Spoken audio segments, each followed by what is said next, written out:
Hello everyone. Today we talk about how to fix the app of Exness. We will go to settings. Then we click on apps.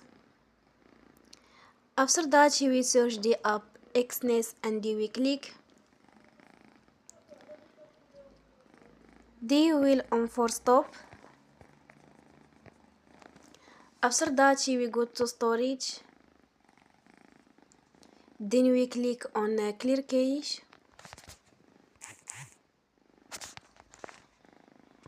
In the end, you will turn off your Wi-Fi and you will turn again.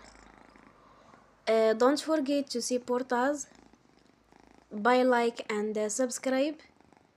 See you next time and thank you for watching.